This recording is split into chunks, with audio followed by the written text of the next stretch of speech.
Kita juga nak berkongsi tentang hal kesihatan yang mungkin melibatkan ramai sekali rakyat Malaysia, dan kita nak cuba memberikan apakah solusi dan juga apa pemahaman yang jelas tentang masalah skoliosis yang berkaitan dengan tulang belakang. Ya, tahukah anda ada beberapa jenis tulang belakang yang mungkin ada lengkungan S atau C, dan mungkin anda dah pernah dengar terma ini tapi tidak begitu tahu apakah antara rawatan atau cara untuk menghilangkan sengal-sengal dan sebagainya. Kita terus bersama dengan tetamu kita hari ini untuk memberikan lebih intipati apakah itu skoliosis. Kita bersama dengan Dr. Zulkarnain Amir, Consultant Spine and Orthopedic, Jabatan Orthopedic Hospital Kuala Lumpur. Terima kasih, Doktor. Dan kita juga bersama dengan Puan Rasidah Mat Safi'i, pengasas Kumpulan Sokongan Skoliosis Malaysia. Dan kita juga ada bersama dengan seorang bekas pesakit yang akan bersama kita menerusi panggilan video sebentar lagi. Akan bersama dengan Nurul Farisha Rusnaida yang merupakan bekas pesakit. Kita bincangkan pengalamannya selepas ini. Tapi sebagai permukaan, sebagai permulaannya, Doktor mungkin nak ceritakan perkara yang paling asas sekali, sebab banyak juga mitos kan tentang masalah skoliosis ini. Jadi apa mungkin hal tepat yang betul tentang masalah asas yang berlaku? Okay, Assalamualaikum, selamat pagi. Terima kasih MHI kerana menjemput saya untuk berbicara pada pagi ini. Sebelum kita memulakan apa itu skoliosis, kita harus mengetahui definisi skoliosis. Sebenarnya skoliosis ini adalah kebengkokan tulang yang meliputi 3 dimensi. Depan, belakang, sisi dan atas. Sebagai contoh, apa yang kita lihat di sini adalah bentuk S, di mana punca dia, dan biasanya berlaku pada remaja dan punca ni tidak diketahui. Dan apa yang kita seperti yang diberitahu peringkat awal, dia ada skoliosis, ada banyak lengkungan, sama ada atas torasik, mid torasik ataupun lambar, dan ada kalanya di atas di peringkat leher. Dan nanti kita akan melihat gambar yang akan dikongsi bersama. Ya, itu adalah satu keadaan yang agak serius ya. Ini betul. Ini serius, di mana tahap ni untuk pengetahuan kita, tahap ini memang perlukan pembedahan. Wah. Dan untuk peringkat, dia ada 3 peringkat: mild, moderate dan severe. Mild kita akan untuk perawatan kita observe, moderate kemungkinan brace, dan severe ini kategori teruk dan memerlukan pembedahan. Dan yang melibatkan keterukan lagi, dia memerlukan halo traction, di mana pesakit perlu rehat, perlu duduk di hospital selama beberapa minggu untuk mendapatkan kebengkokan yang kurang supaya memudahkan pembedahan. Dan pendapatan kajian ataupun pengalaman, majoritinya berpunca daripada faktor genetik ataupun gaya hidup. Di kalangan remaja, dia adalah idiopatik. Maksudnya idiopatik tidak diketahui punca, dan ada kemungkinan dia berkaitan dengan genetik. So untuk masyarakat umum, jika sekiranya ada keluarga yang mengalami skoliosis, kemungkinan keturunan ataupun anak adalah kemungkinan ada, tapi dia kita kena perlu menyiasat mana pasti. Okay, doktor, saya pun ada skoliosis. Saya berbentuk S dan darjahnya adalah 21 dan 22. Adakah ini bermaksud anak lelaki saya juga ada kebarangkalian besar untuk ada skoliosis? Okey, untuk pengetahuan umum, biasanya skoliosis ni dihidapi oleh golongan remaja perempuan. Dan lelaki ni, golongan lelaki, kumpulan lelaki adalah jarang. Dia antara 1 daripada 10. So jika sekiranya anak lelaki mengalami skoliosis, penyiasatan lanjutan perlu dibuat. Dia ada kaitan dengan faktor jantina ya? Untuk adolescent idiopathic scoliosis, kebanyakannya untuk kajian dan demografik menunjukkan remaja perempuan. Senang. Baik, kita nak bersama dulu dengan Farisha Rusnaida, bekas pesakit skoliosis, untuk berkongsi pengalaman mungkin saat awal kenapa pasti itu macam mana. Betul. Kita akan bertanya dengan Farisha dalam talian. Ya, saya. Okay, Farisha, kita dengar tadi 8 tahun yang lepas awak menjalani pembedahan. Ketika tu berapa teruk ataupun berapa darjah yang awak lalui sampai terpaksa melakukan pembedahan tu, Farisha? Okey, cerita dia, bila kita masuk form 1, nak masuk asrama penuh, kita perlukan medical check-up. Jadi bila buat medical check-up, X-ray tu menunjukkan ada sengit dekat tulang belakang. Okey, bila nampak sengit ni, teruslah parents kita survey hospital mana area-area utara, sebab saya tinggal di belah utara Kedah kan. Kita survey hospital mana and then jumpa doktor pakar. And then baru tahu kata ini masalah tulang belakang. Okey, and then dia refer ke PPM untuk check lah selanjutnya berkaitan tulang belakang ni.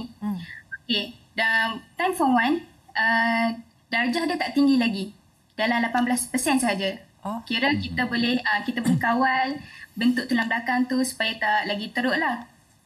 Okey, and then kita ikut saranan lah, tak perlu operation semua. And then time form 3 pergi untuk medical check-up seterusnya. Daripada sini baru tahu tulang bengkok tu bertambah. Darjah dia bertambah kepada 65 degree. Ya. Dari situlah tak ada solution and then perlu operation. Dan kes saya ni sama seperti doktor cerita tadi, idiopatik dan torasik tu. Okey, itu dia pengalaman. Okey, kita nak bercerita pula kepada Puan Rasidah yang merupakan pengasas kumpulan sokongan. Jadi macam mana melihat saban tahun pasti ada yang baru kan, kes-kes yang didaftarkan, pengalaman bersama dengan mereka macam mana? Ya, selama 11 tahun kumpulan sokongan scholarships ni lah, setiap tahun dan kadang-kadang setiap bulan juga ada je yang pesakit baru yang orang kata sama-sama masuk dalam kumpulan sokongan ni. Bila mereka mendaftar ataupun bila ibu mereka, kes ni dah agak serius. Maksudnya seperti doktor kata, ada yang perlukan pembedahan. So dari situ keluarga terpaksa mencari dana dan orang kata mental diorang kena kuat lah untuk proceed untuk buat pembedahan ni. So itulah kumpulan sokongan seperti yang saya tubuhkan ni, memberi motivasi kepada mereka, sebab ada juga mitos yang cakap pembedahan tak perlu. Mungkin ada alternatif yang lain yang boleh mengurangkan kebengkokan tulang belakang anak mereka lah. Baik. Jadi sokongan dari sudut nasihat, ya, betul, pengalaman. Ya. So biasanya saya akan mengambil contoh anak saya sendiri, Nurul Afrina, yang hampir 11 tahun dah menjalani pembedahan scholarships lah. Dia jalani pembedahan sejak umur 12 tahun dan sekarang 23 tahun. Jadi ada pemantauan selepas lakukan pembedahan? Memang ada pemantauan daripada hari pertama, lepas tu minggu kedua semua itulah, dan berterusan lah. Baik. Berbalik kepada Dr. Zulkarnain, kita melihat ini ramai juga ya sebenarnya yang ada kondisi tulang belakang skoliyosis. Tapi adakah semua memerlukan pembedahan? Okey, perawatan untuk skoliyosis, cara bagaimana mengenal pasti skoliyosis adalah penting sebelum kita mendapatkan rawatan. Dan cara untuk mengenali skoliyosis seperti pesakit nyatakan dari segi bahu tidak stabil. Seperti dalam gambar ada bonggolan dan ada lengkungan di pinggang, dan ada di mana keadaan pesakit berjalan dengan keadaan tidak stabil ataupun jalan dengan keadaan sengit ataupun kaki pendek sebelah. Okey, untuk ini menunjukkan yang dah melakukan pembedahan. Okey, untuk perawatan dia ada degree untuk sebelum pembedahan dan selepas yang memerlukan pembedahan. Di mana kategori yang tidak memerlukan pembedahan biasanya kurang daripada 40 degree, pesakit boleh memakai bracing. Dan sehingga umur mencecah matang. Dan bagi pesakit yang membesar, dia punya masih lagi proses membesar dan sebelum matang, biasanya 45 degree corpse angle, seperti mana pesakit yang menyatakan sebenarnya itu degree corpse, itu panggil corpse angle, corpse degree. 45 dan bagi yang pesakit yang sudah matang lebih daripada 18 tahun maksudnya tidak ada pembesaran lagi, biasanya 50 dan ke atas pembedahan perlu dilakukan. Jika tidak dilakukan, peningkatan akan meningkat 1 degree setiap tahun. Cuba kita bayangkan apabila kita berusia 50, 60 tahun, 70 tahun, kemungkinan degree itu akan menjadi bengkok. Ya. Ada kaitan dengan neuromuscular, doktor? Okey. Untuk idiopathic scoliosis, dia kategori neuromuscular scoliosis ni berlainan. Okey, dan jenis-jenis scoliosis dia boleh menyatakan sebenarnya pada idiopathic scoliosis, dia boleh congenital scoliosis di mana scoliosis ini hadir dalam rahim lagi. Dan neuromuscular scoliosis seperti SMA ataupun syndromic scoliosis, pesakit yang mengalami syndromic sindrom seperti Marfan syndrome, Turner syndrome, dan bila meningkat usia dia boleh mengakibatkan degenerative scoliosis apabila tulang dah lembut, itu dipanggil degenerative scoliosis, ataupun pesakit yang telah mengalami aksiden tulang belakang dan dia tidak mendapatkan rawatan seterusnya dan tulang tu bengkok dipanggil traumatic scoliosis. Baik. So jawapan dia bergantung untuk pembedahan, lawatan lanjutan dan berkala perlu dilakukan.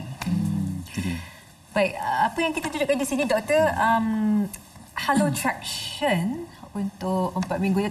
Melihat gambar raja ini sendiri kan, mungkin doktor boleh ulaskan kepada kita, adakah ini keadaan yang sememangnya pada usia muda pun perlu ada pembedahan sudah? Okey. Untuk halo traction bermaksud skru ataupun pemberat dipasang di kepala pesakit untuk mendapatkan satu, untuk mengurangkan kebengkokan dan untuk meluruskan supaya memudahkan doktor untuk melakukan pembedahan. Di mana ini adalah contoh daripada halo traction bagi pesakit yang berlainan daripada kosong kg, 45, 85, 11 kg sehingga kita tidak boleh meningkatkan lagi pemberat. Sebenarnya yang atas kepala tu kita letak pemberat dan biasanya pesakit akan dirawat lebih kurang 4 minggu hingga 6 minggu di dalam ward sebelum pembetulan dilakukan. Dan dari segi emosi biasanya kita memerlukan sokongan daripada keluarga, daripada keluarga terdekat bagi menyokong pesakit yang duduk lama di hospital. Berapa lama tu pengalaman Puan Rasidah? Maksud Pasca pembedahan. Berapa lama proses tu? Ya? Termasuk untuk recovery dan sebagainya? biasanya untuk recovery itu dalam 3 minggu macam tu. Ya, untuk setiap pesakit.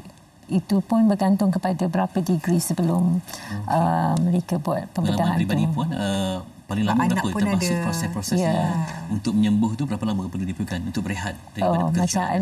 Macam anak saya dia buat pada bulan 10 tahun 2015 dan kebetulan selepas itu cuti sekolah. So kami ambil peluang untuk tambah lagi cuti lah. Tapi biasanya dalam 1 bulan tu dah boleh sembuh. Dah boleh berjalan sendiri Emosi, semua tu. mereka ni kan masih muda kan, kebanyakan remaja. Ya, 12 tahun masa tu. Emosi tu kita kena bagi semangat.